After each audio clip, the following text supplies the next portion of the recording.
हे student, welcome once again. बच्चों, इस वाले वीडियो में हम लोग एक्सरसाइज 11.1 का जो 6 नंबर का क्वेश्चन है ना, इसे डिटेल में बेसिक कॉन्सेप्ट के साथ समझेंगे। देखो, सबसे पहले तो अपन क्वेश्चन रीड कर लेते हैं। और हाँ, अगर आपने 1 से 5 तक की वीडियोस नहीं देखी, उसमें अगर आपको कहीं पर डाउट है या 7-8 वाली में डाउट है, तो नीचे डिस्क्रिप्शन बॉक्स में आपको इस चैप्टर के सारे वीडियोज़ का लिंक मिल जाएगा। अब चलिए जल्दी से क्वेश्चन रीड करें और इसे हम लोग डिटेल में समझते हैं। पहले तो a wire is in the shape of rectangle. एक वायर है, वायर मतलब जानते हैं ना, तार। जो वायर वायरिंग के लिए यूज़ होता है, सब जानते हैं वायर। फालतू में मैं तार वगैरह बोल रहा हूँ, हिंदी वर्ड, इंग्लिश में वायर बोलते हैं। ठीक है, तो एक वायर है, तार है, और वो किस शेप में है? वो रेक्टेंगल के शेप में है। It's length is 40 centimetre and breadth is 22 centimetre. यानी उसकी जो लेंथ है, जब देखो वो रेक्टेंगल के शेप में उसको मोड़ कर रखा गया है, तो उसका जो लेंथ है वो 40 सेंटीमीटर है, ब्रेथ जो है वो 22 सेंटीमीटर है। If the same wire is rebent in the shape of square, यानी उसी वायर को क्या किया जाता है, उसको स्क्वायर के शेप में बना दिया जाता है, या फिर उसी साइज का दूसरा वायर लिया जाता है और उसको क्या किया जाता है, स्क्वायर के शेप में बना दिया जाता है। तो what will be the measure of each side? ठीक है, तो आपको ये बताना है कि जो अब स्क्वायर के शेप में बनाया गया ना, तो उसके अब साइड्स का जो मेजरमेंट हो गया वो कितना हो गया। पहले तो वो रेक्टेंगल के शेप में था, तो रेक्टेंगल में हमारा लेंथ और ब्रेथ होता है, तो वही लेंथ और ब्रेथ हमको दिया हुआ था। लेकिन अब उसको मोड़ करके क्या बना दिया गया, एक स्क्वायर बना दिया गया। तो अब उसका साइड कितना है हमको ये बताना है। उसके अलावा एक और क्वेश्चन इसमें दिया गया है कि also find which shape enclose more area. आपको ये भी बताना है कि कौन सा जो शेप है ना, उसका एरिया ज़्यादा ले रहा है, यानी कि कौन सा ऐसा शेप है जो ज़्यादा एरिया ले रहा है। तो इसके लिए हमको क्या करना पड़ेगा, दोनों का, स्क्वायर का भी एरिया निकालना पड़ेगा और रेक्टेंगल का भी एरिया निकालना पड़ेगा। तो ये तो अपन बाद में करेंगे, पहले आपको ये समझना पड़ेगा कि हम लोग यहाँ से साइड कैसे निकालें। ये जो हिंट हमको इतना सारा दिया हुआ है, इस हिंट में से साइड का हिंट कौन सा है, तो यही मैं आपको कॉपी में समझा देता हूँ इसे कैसे सॉल्व करना है। तो देखो, इसके लिए ना सबसे पहले तो आपका इसका बेसिक पता होना चाहिए कि पेरीमीटर क्या होता है, एरिया क्या होता है। तो देखो, एक वायर है, एक तार है, इस तरीके से तार है, उसको सबसे पहले क्या किया गया, रेक्टेंगल के शेप में रखा गया। तो ये मैं यहाँ पर इसको रेक्टेंगल का शेप में बना लेता हूँ। ठीक है, एक तार था, उसको रेक्टेंगल के शेप में मोड़ा गया है। ठीक, आप जानते ही इसको। अब यहाँ पर जो हमको इसका लेंथ दिया हुआ था वो था 40, और जो है ना सेंटीमीटर में था, और जो ब्रेथ था वो था 22 सेंटीमीटर। अब क्या गया कि इतना ही बड़ा तार दूसरा लिया गया, फिर मान उसमें नहीं बोला गया नया वगैरह, बस सेम साइज बोला जा रहा है। तो मान लो इसी तार को लिया गया होगा, या फिर हो सकता है दूसरा लिया गया होगा, लेकिन साइज जो होगा ना वो इतना ही बड़ा होगा। उसको क्या किया गया, एक स्क्वायर बना दिया गया। यानी पहले इसको रेक्टेंगल बनाए थे, अब इसी को हमने क्या कर दिए, स्क्वायर बना दिए। तो आपको ये बताना है कि ये जो स्क्वायर अब बनाए हैं ना, तो इसका साइड कितना है। तो हम तो जानते हैं कि स्क्वायर के जो साइड्स होते हैं वो सभी आपस में बराबर होते हैं। तो हमको बस एक साइड पता चल जाए तो हम बता देंगे कि चारों साइड जो है उनका मेज़र कितना है।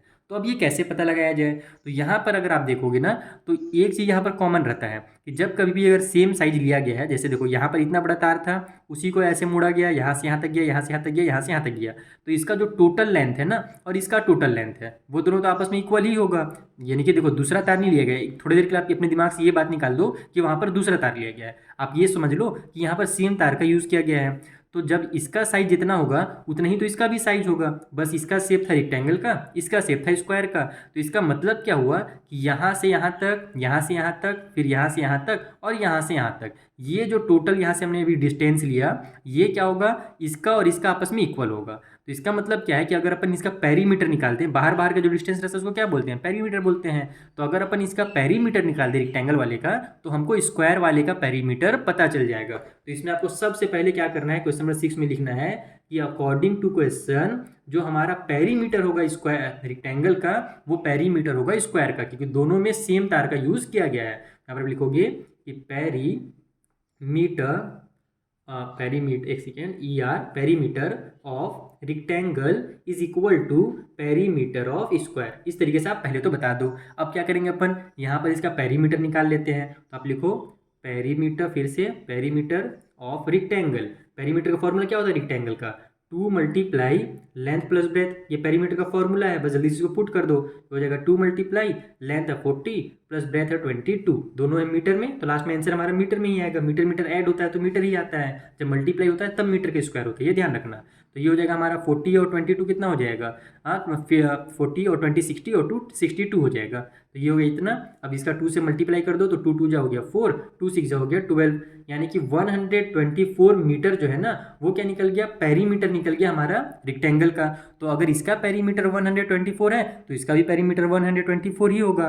तो अपन क्या करेंगे, अब यहाँ पर पेरीमीटर का फॉर्मूला लगा करके इसका साइड निकाल लेंगे एकदम सिंपल तरीके से। जैसे क्वेश्चन नंबर 3 में दिया हुआ था ना, 3 या 4 किसी में था, यहाँ पर पेरीमीटर दिया हुआ था, अच्छा 4 में दिया हुआ था पेरीमीटर, तो जैसे 4 में पेरीमीटर दिया हुआ था, वहाँ से हमने उसका लेंथ निकाला था ना रेक्टेंगल का, वैसे यहाँ पर करेंगे। यहाँ पर आप इस तरीके से लिखोगे, ऑल्सो पेरीमीटर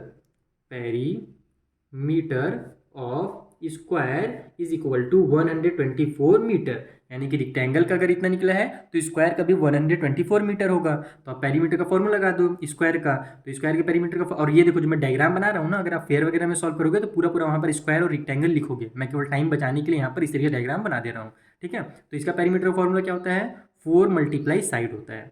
4 मल्टीप्लाई साइड जो होता है ना, स्क्वायर के पेरीमीटर का फॉर्मूला है। ये हो गया 124 मीटर। बस यहाँ से आपको साइड चूंकि निकालना था तो 4 को इधर ट्रांसफर कर दो, तो साइड इक्वल टू हो जाएगा 124, और इधर ये 4 मल्टीप्लाई में था, इधर आकर के डिवाइड में हो जाएगा।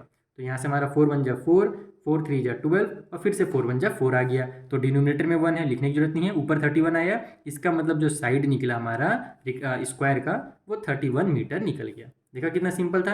बस आपको एक चीज़ ये समझ में आ जाना चाहिए था कि इसका अगर लेंथ है इतना तो इसका भी लेंथ बराबर होगा, और अगर लेंथ बराबर है इसका मतलब दोनों का पेरीमीटर बराबर है। ये सब ना चीज़ें आप अपने दिमाग में क्या करो, क्या बोलते हैं उसको, कॉन्सेप्ट इसको क्लियर करते चलो, ठीक है। क्योंकि ये सब टाइप से आगे क्वेश्चन बहुत ज़्यादा आने वाले हैं। क्लास 8 में जब पहुँचोगे ना तो और ज़्यादा इसी टाइप से क्वेश्चन आएंगे आपके पास। तो यहाँ से हमको साइड मिल गया, तो ये हमको एक क्वेश्चन सॉल्व हो गया। यहाँ पर एक तो हमारा आंसर निकल गया, यहाँ पर मैं आंसर लिख देता हूँ इस तरीके से।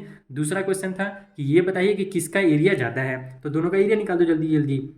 पहले अपन एरिया रेक्टेंगल का निकाल देते हैं। तो एरिया ऑफ रेक्टेंगल, उसका फॉर्मूला क्या होता है, लेंथ मल्टीप्लाई ब्रेथ होता है। तो लेंथ हमारे पास कितना था, 40 सेंटीमीटर था। सॉरी, यहाँ पर मीटर में गलती से लिख दिया हूँ, क्योंकि ये तो हमारा सेंटीमीटर में था ना शुरू में, लगता है यहाँ पर हड़बड़ी में ये मीटर में नहीं लिख दिया है। तो ये सब मेरा जो आंसर आएगा वो सेंटीमीटर में आएगा, ये ध्यान रखना। ये सब गलती करने से ना एक एक दो दो नंबर कट जाता है, ठीक है। एग्जाम में आप हड़बड़ाना मत, मैं थोड़ा सा वीडियो में हड़बड़ी में चल रहा हूँ, बाकी आप बिल्कुल भी हड़बड़ी करना, आराम से बनाना।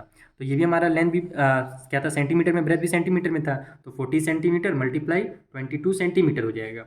तो 40 का 22 से मल्टीप्लाई कर देते हैं, 4 2 जा 8 हो गया, फिर से 4 2 जा 8 हो जाएगा, और ये 0 का 0 उतर जाएगा, और सेंटीमीटर सेंटीमीटर मिल करके सेंटीमीटर का स्क्वायर बना लेंगे, ठीक है। ये निकल गया हमको एरिया किसका, रेक्टेंगल का। अब सेम अपन निकालेंगे एरिया ऑफ स्क्वायर। तो एरिया ऑफ स्क्वायर लिखो, उसका फॉर्मूला क्या होता है, साइड मल्टीप्लाई साइड हो जाता है, क्योंकि उसमें लेंथ भी साइड ही होता है और ब्रेथ भी जो होता है सेम होता है, इसीलिए उसमें साइड मल्टीप्लाई साइड लिखते हैं, लेंथ मल्टीप्लाई ब्रेथ नहीं लिखते हैं।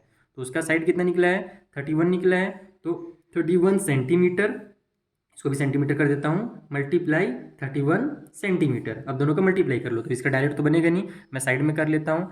31 मल्टीप्लाई 31, 1 1 जा 1 हो गया, 1 3 जा 3, फिर से 3 1 जा 3 हो गया, 3 3 जा 9। तो ये 1 हो गया, ये 3 3 6 हो गया, और ये 9 हो गया। तो कितना गया, 961 सेंटीमीटर का स्क्वायर, क्योंकि यहाँ भी सेंटीमीटर सेंटीमीटर का मल्टीप्लाई हो रहा है, तो ये भी सेंटीमीटर का स्क्वायर आ जाएगा। तो आप ही देखो कि किसका जो एरिया है वो ज़्यादा निकला है, तो आपको साफ साफ दिखेगा कि जो स्क्वायर है ना उसका एरिया ज़्यादा निकला है। तो भले पेरीमीटर दोनों का सेम है, लेकिन जो एरिया है वो अलग अलग है। ये भी आप अपने दिमाग में क्लियर कर लो। जरूरी नहीं कि अगर पेरीमीटर सेम है तो एरिया भी सेम होगा, या फिर एरिया सेम है तो पेरीमीटर भी सेम होगा, ऐसा बिल्कुल भी जरूरी नहीं है। दोनों अलग अलग चीज़ें होती हैं। क्लियर है।